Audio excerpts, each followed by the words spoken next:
Hello children, how do you do? I hope all of you are well. In the previous lecture I have told you that we'll learn about the collision in two dimensions. So without being late, we are going to start collision in two dimensions. So collision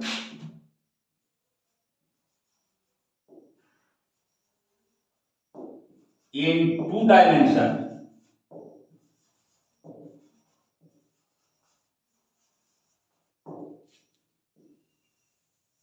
देखिए कोई भी collision ना तो पूरी तरह perfectly elastic होता है और ना इनइलास्टिक होता है, बल्कि उन दोनों के बीच में कहीं होता है।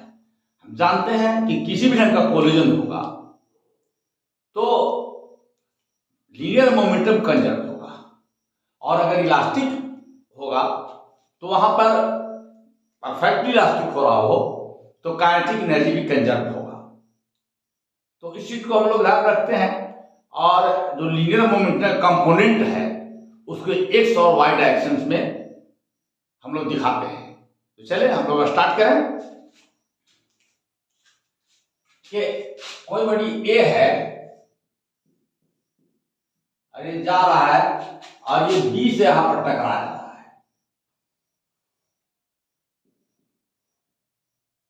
टकराने के बाद ये दोनों जो है सीधा नहीं जा रहे हैं, अब आगे नहीं बढ़ रहे हैं, बल्कि अलग अलग डायरेक्शन में जा रहे हैं। इधर ए जा रहा है और इधर बी जा रहा है। m1 का मास मान लीजिए कि m1 है, ए का मास वेलोसिटी इनिशियली e1 है, b2 का मास m2 है, और वेलोसिटी अलग अलग डायरेक्शन से जा रहा है। जैसे अगर इधर m1 है जा रहा है, इसका v1 फाइनल वेलोसिटी है, इधर m2 आ रहा है, v2 इसका फाइनल वेलोसिटी है। अब देखिए हम लोग यहाँ पर जैसे ही कोलिजन होता है इसको टू कंपोनेंट में हम लोग बांट रहे हैं। ये थीटा 1 एंगल है और ये थीटा 2 एंगल है। तो बी जो इनिशियल डायरेक्शन से जो बी जो एंगल बना रहा है थीटा 1 2 है, और ये ए बना रहा है थीटा 1। इस तरफ ए जा रहा है, इस तरफ बी आ रहा है टकराने के बाद। तो कुछ भी होगा काइनेटिक एनर्जी कंजर्व होगा। ये हमारा एक्स एक्सिस है और ये हमारा वाई एक्सिस है। तो अब हम लोग कंजर्वेशन ऑफ लीनियर मोमेंटम के लिए इक्वेशंस को लिखते हैं। ये पहले लिखते हुए इनिशियल वेव क्या कंडीशन था? इनिशियल था, मास m1 था, वेलोसिटी कितना था u1, मास m2 था, वेलोसिटी क्या था 0 था। फाइनल क्या है पैरामीटर? मास m1 है तो ये वेलोसिटी v1 है, और मास m2 है वेलोसिटी v2 है। These are the initial and final parameters, और इसी से हम लोग कैलकुलेट करेंगे। तो आप by momentum conservation, by momentum conservation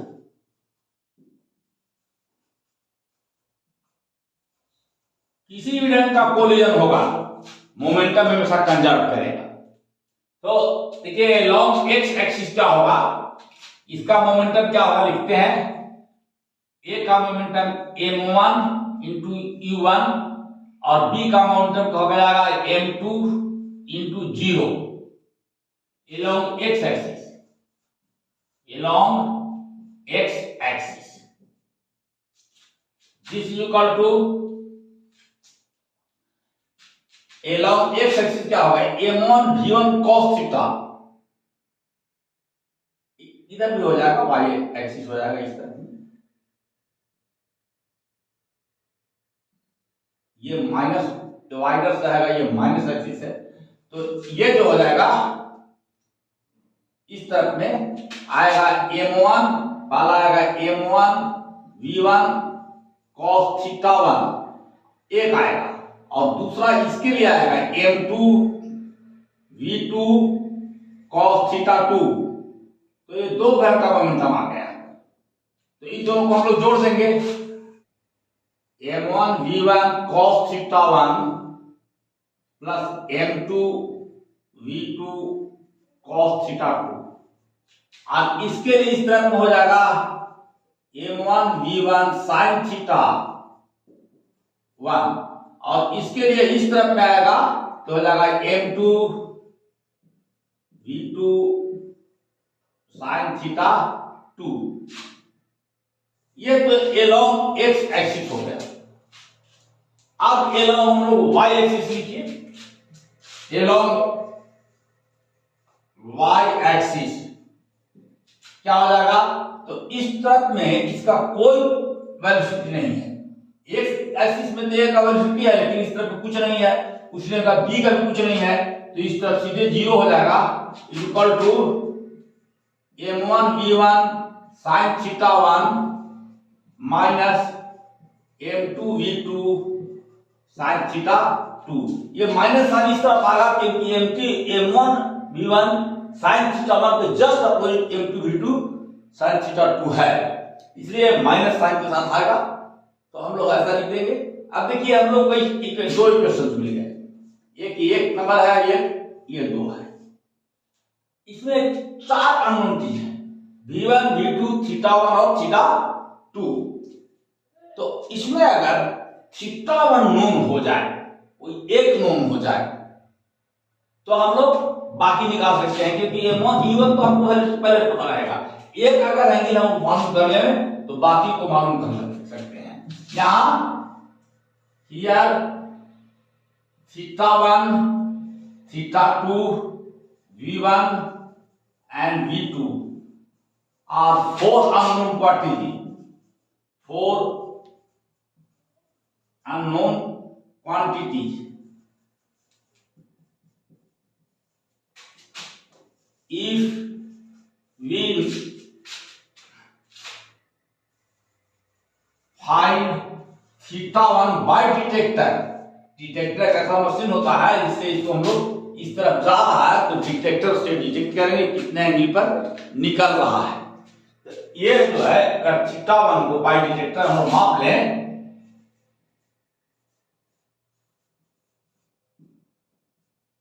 then v1 v2 and theta 2 can be calculated।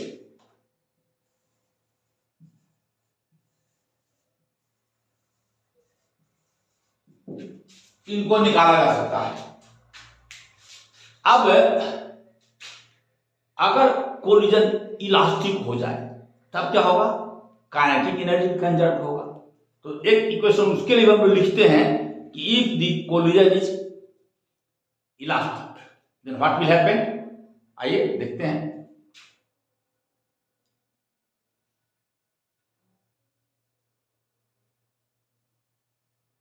पहले बोर्ड साफ करते हैं। पहले इसको इतना मिलाते हैं, पर लिख देते हैं if the collision is elastic then what will happen.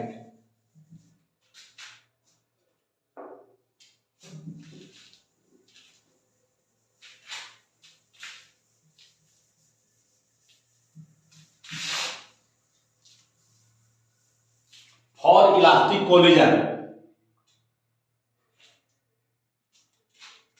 for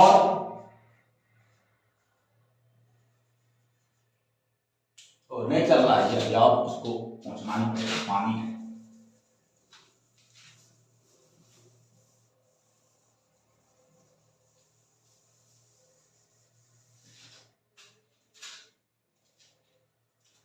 For elastic collision,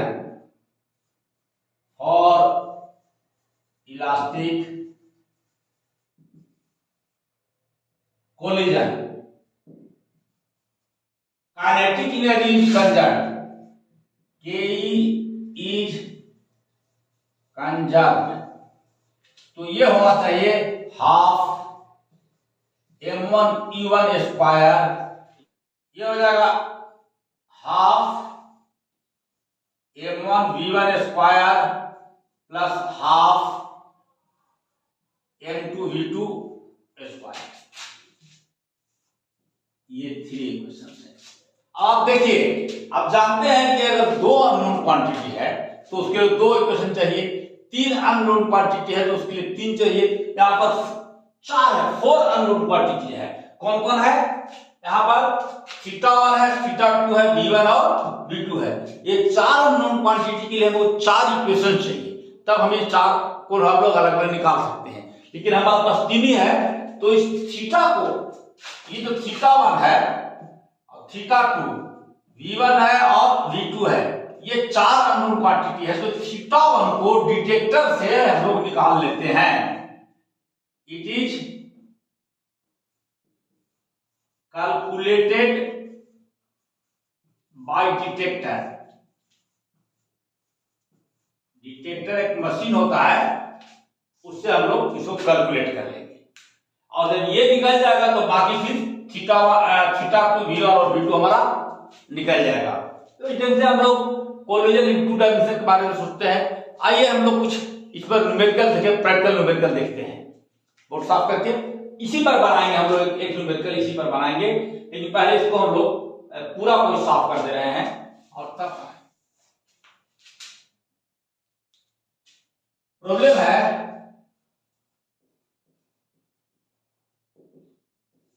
consider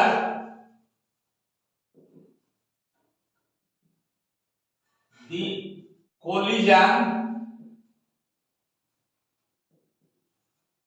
depicted in the figure between 2 billiard balls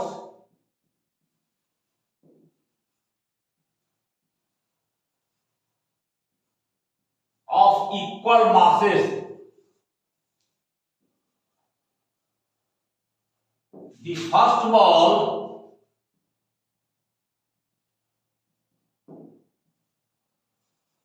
is called Q, while the second ball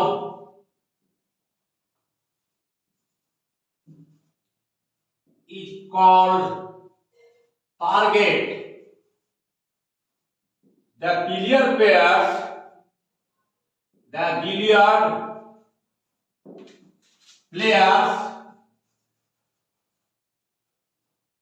wants to sink the target ball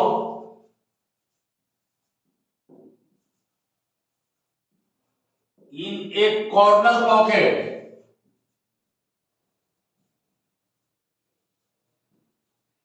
Which is at an angle,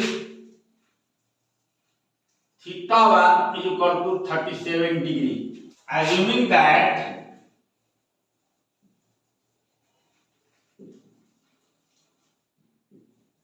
collision is elastic and friction and rotation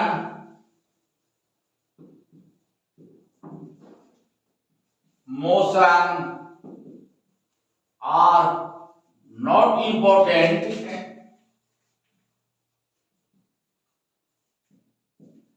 Calculate the angle theta 1. Question को अगर पढ़ लें, consider the collision depicted in the figure between the 2 billiard balls of equal masses. The first ball is called Q, while the second ball is called target. The billiard players want to sink the target ball in a corner pocket, which is the angle of angle theta 2 is equal to 37 degree. Assuming that collision is elastic and friction and rotation motions are not important, calculate the angle theta 1. ये question इस तरह है, देखिए यहाँ पर एक ball है, पहला बॉल है, इसको आप लोग ए मान लेते हैं, हम लोग मानते थे, और ये जा रहा है, और ये बॉल है हमारा क्यू, इसी को हम लोग कहते हैं कि क्यू। अच्छा, इसका मास जो है m है, तो इस बी बॉल का भी मास हमारा है m है, सेम मास का बॉल हमारा है। ये बी भी है, इसका मास है सेम है। इसको जाके इसको हिट करना है। हिट करने के बाद ये जो है बॉल, ए बॉल जो है इस तरफ जाएगा, यहां से हिट होगा तो ए बॉल इस तरफ जा रहा है, ए जा रहा है इस तरफ, ये बॉल गया। और बी बॉल जो है इस तरफ जा रहा है, ये बी बॉल गया। बी बॉल के लिए थीटा 2 दिए हुए हैं, ये थीटा 2 दिए हुए हैं, और ये थीटा 1, ये थीटा 2 है, और ये थीटा 1 है। इसी को हम लोग इस थीटा 1 को हम लोग को निकालना है। ये कितना दिए हुए है 37 डिग्री, ये निकालना है। थीटा 1 को हम लोग को निकालना है कि थीटा 1 क्या होगा, मतलब जो क्यू बॉल है वो किस अपने पहले वाले डायरेक्शन से किस डायरेक्शन की ओर जाएगा, ये क्यू बॉल। ये बी बॉल हमारा टारगेट बॉल का है, दोनों का मास सेम एकदम है, इक्वल मास है। हम लोगों ने जैसे पहले किया था कि इसका वेलोसिटी हम लोग u माना था, हम लोग इसको वेलोसिटी u मान लेंगे, इसका वेलोसिटी इस तरफ जो जा रहा है उसको मान लेंगे कि v1, और इस तरफ जो आ रहा है उसको मान लीजिए कि v2 मान लीजिए। तो हम लोग क्या लिख सकते हैं, बाय एनर्जी कंजर्वेशन सॉल्यूशन कर रहे हैं, इसका हम लोग सॉल्व कर रहे हैं, तो यही सॉल्व करते हैं। सॉल्यूशन बाय मोमेंटम कंजर्वेशन,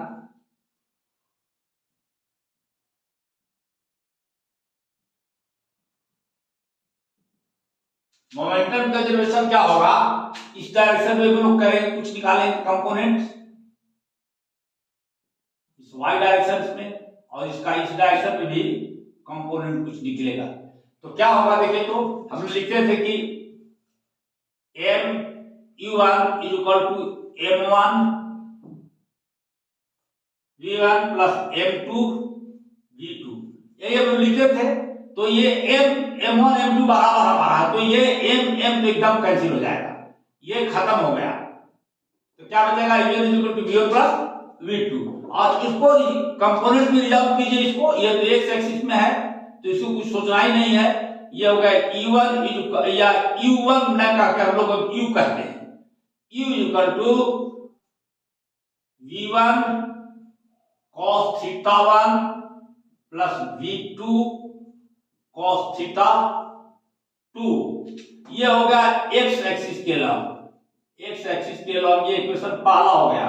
और दूसरा इक्वेशन फिर लिखते हैं, दूसरा इक्वेशन लिखिएगा तो u 0 रहेगा y एक्सिस के लॉन्ग, लेकिन ये v1 sin थीटा 1 आ जाएगा माइनस v2 sin थीटा 2। ये हम लोग पहले कर चुके हैं। इसको अगर रिजॉल्व करके तो आएगा v1 cos थीटा 1, इस तरफ में जाएगा v1 sin थीटा 1। फिर इसको अगर तोड़ेंगे इस तरफ इस पार्ट में तो ये आ जाएगा v2 cos थीटा 2, और इस v2 को इधर तोड़ेंगे तो आ जाएगा v2 sin थीटा 2। इसी चीज को हम लोग यहाँ पर लिखे हुए हैं। ये हम लोग को दो इक्वेशंस, हम लोग ये दोनों इक्वेशंस को हम लोग स्क्वायर करके ऐड अप कर रहे हैं। स्क्वायर करके ऐड अप करेंगे तो क्या होगा, थोड़ा देखिए, तो ये हो जाएगा स्क्वायरिंग लिख देते हैं, squaring and adding equation 1 and 2, ये दोनों का स्क्वायर करके हम लोग ऐड अप कर रहे हैं। तो ये क्या होगा, u स्क्वायर, इसको जोड़ेंगे तो हो गया 0, इस तरह से स्क्वायर कीजिए तो हो जाएगा v1 cos square theta 1 plus v2 square cos square theta 2 plus 2v1 v2 cos theta 1 cos theta 2 plus इसको कीजिए स्क्वायर लिखिए v1 sin square theta 1 plus v2 sine square theta 2 minus 2 v1 v2 sine theta 1 sine theta 2। इसको अलग किया देखिए, तो ये sine square theta और कॉस स्क्वायर थीटा 1 ये दोनों मिलकर 1 हुआ तो हो जाएगा, पहला हो जाएगा ये आपका v1 स्क्वायर, उसी ढंग से ये हो जाएगा, ओ स्क्वायर है छूट रहा है जी, ये हो जाएगा v2 स्क्वायर,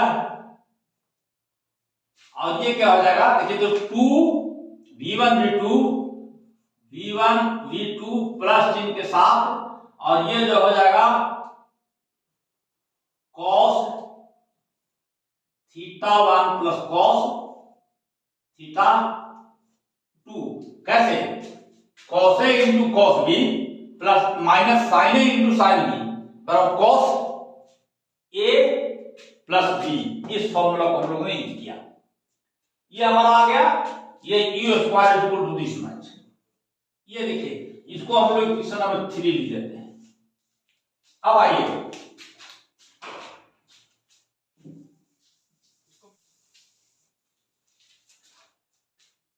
ये जो कोलिजन है इलास्टिक है, तो इलास्टिक में क्या हो जाएगा, एनर्जी हमारा कंजर्व करेगा।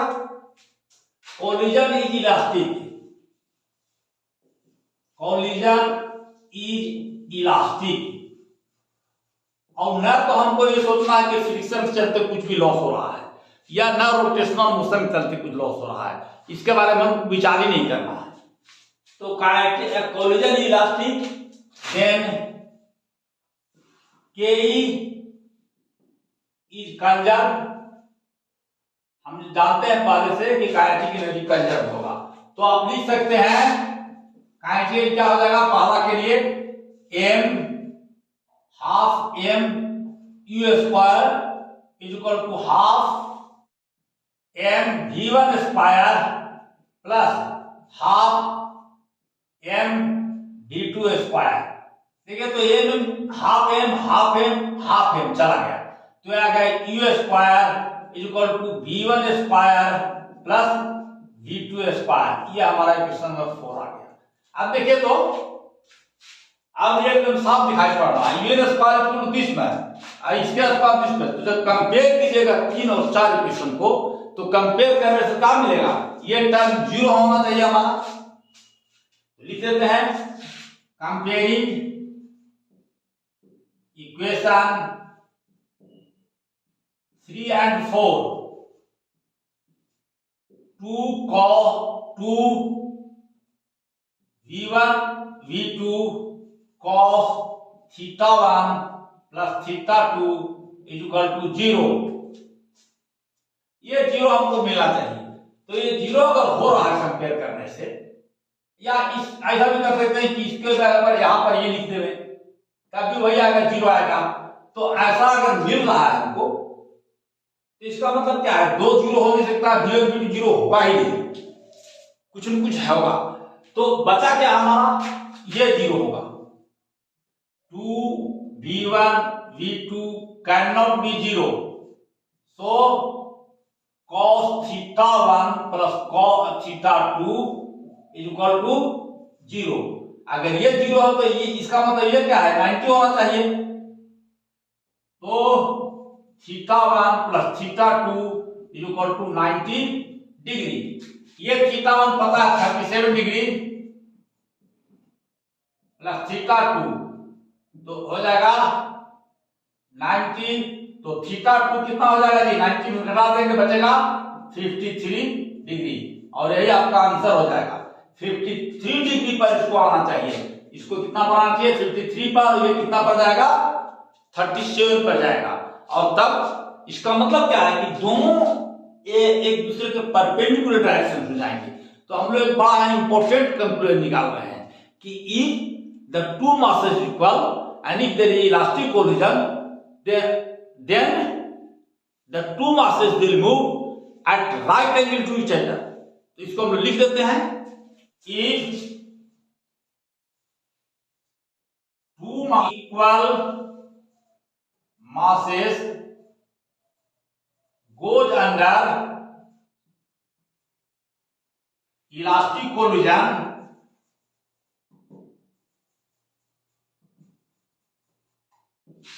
they will move at right angle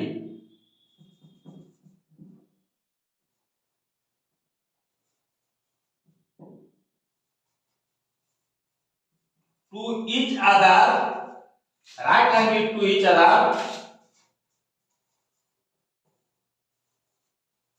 after collision. Collision के बाद ये दोनों राइट एंगल पर जाएंगे, मींस ये जो आपका जो हो रहा है ये राइट एंगल बन रहा है. Two equity masses are going at the collision, they will move at right angle to each other after collision. इसका मतलब जैसे ही कोलिजन होता है ये दोनों का बीच 90 का कोण बन जाता है, ये 90 होगा. If the two masses are equal and there is no frictional loss, there is no rotational loss and the collision is complete elastic, then this happens. ये एक इंपॉर्टेंट कंक्लूजन हो गया. एक हम लोग और प्रॉब्लम देखते हैं.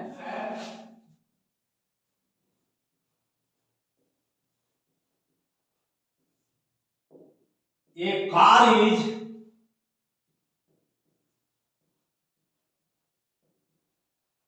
moving over a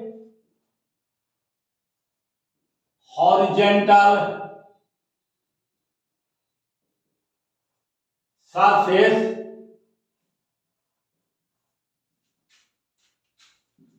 at the speed of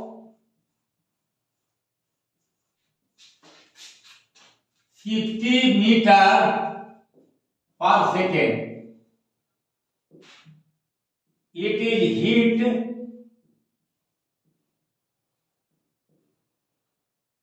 by another car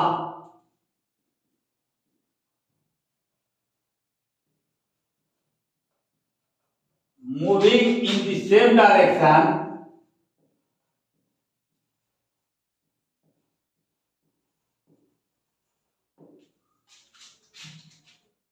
with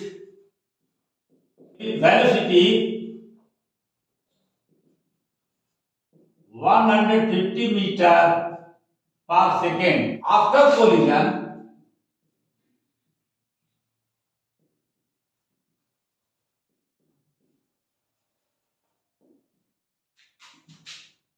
the two cars continues to move in the same direction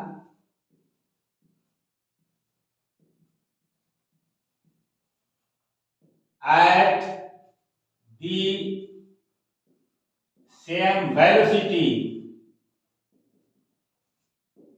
Find the ratio of masses of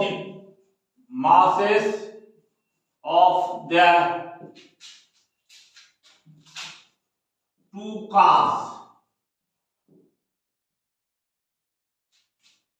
question paper पढ़ लेते हैं.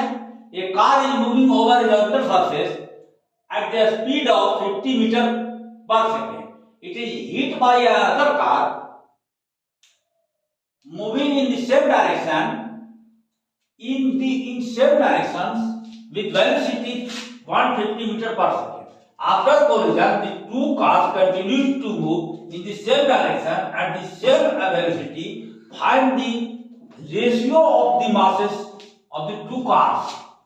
जैसे दो कार है, एक car जो है move कर रहा है, कार नंबर 1 है, ये इस तरफ में जा रहा है.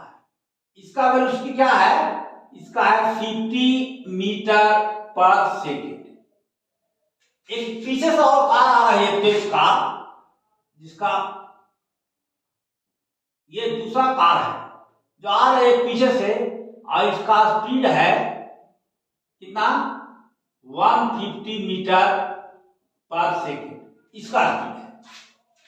अब ये कार जो है कार का वन से टकरा है कि इसका स्पीड कम है, तो टकराने के बाद यहां से दोनों का 2 भी जाएगा और 1 भी जाएगा। यहां से जो स्पीड हो जाएगा ये दोनों का हो जाएगा 100 मीटर पर सेकेंड टकराने के बाद, और ये सेम डायरेक्शन में जाएंगे, इनका डायरेक्शन चेंज नहीं करेगा।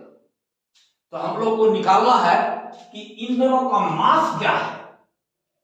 तो हम लोग मान लीजिए, लेट सॉल्यूशन लिखते हैं, let mass of car 1 be m1 and mass of car 2 be m2।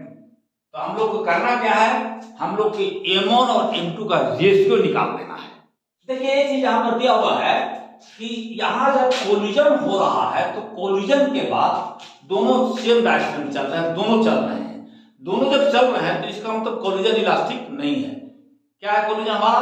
Completely inelastic collision है। और जब इनइलास्टिक कोलिजन होता है तो मोमेंटम कंजर्वेशन होता है। एक्चुअली इलास्टिक और इनइलास्टिक दोनों में मोमेंटम कंजर्व होता है। तो हम लोग इसी चीज को अप्लाई यहाँ पर करेंगे। देखिए तो इसका वेलोसिटी मान लीजिए कि इसका पहले है, इसका हम लोग मान ले रहे हैं कि E1 वेलोसिटी है। चलिए मास हम लोग मान लेते हैं, 1 का मास है m, इसका वेलोसिटी है U1, m1 मास है, इसका वेलोसिटी है U1। अच्छा, m2 मास है दूसरे का, इसका वेलोसिटी क्या है U2 हम लोग मान लेते हैं। ये है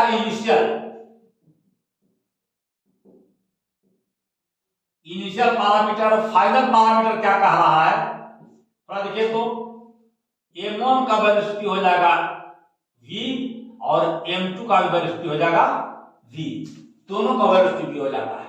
यहाँ E1 कितना है, m1 का E1 पहला का है 50 मीटर पर सेकेंड, U2 क्या है 150 मीटर पर सेकेंड, ये क्या है, ये आपका 100 मीटर पर सेकेंड, और ये क्या है, ये भी 100 मीटर पर सेकेंड। तो भाई मोमेंटम कंजर्वेशन क्या लिख सकते हैं हम लोग, बाय मोमेंटम कंजर्वेशन, क्या हम लोग लिख सकते हैं m1 u1 plus m2 u2 equal to m1 v plus m2 v, और m1 अपॉन m2 कर दीजिए तो, और m1 upon m2 u1 plus u2 equal to, ये हो जाएगा m1 upon m2 plus v, इसको इधर लाइए तो हो जाएगा m1 अपॉन m2, यहां पर हो जाएगा u1 माइनस, ये आ जाएगा यहां पर क्या है, यहां पर v रहेगा ना, हाँ ये v, और ये इधर जाएगा तो हो जाएगा v माइनस u2।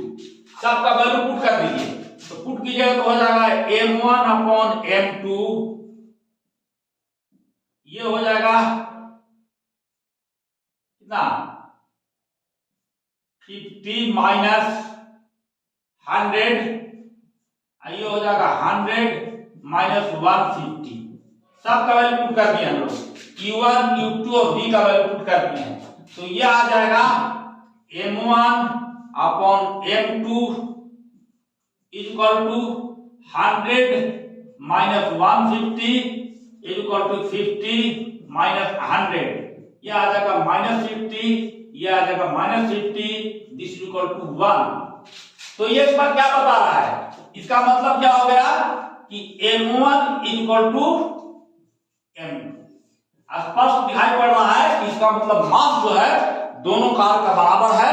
तब एक कार जो चल रही है पीछे से 150 मीटर पर सेकेंड, जो अगले कार 50 मीटर पर सेकेंड जाकर टकरा रही है, और टकराने के बाद दोनों का सेम स्पीड हो रहा है, क्योंकि जो कोलिजन है इनइलास्टिक है, इसलिए काइनेटिक एनर्जी खर्च होता है और स्पीड घट जाता है दोनों का।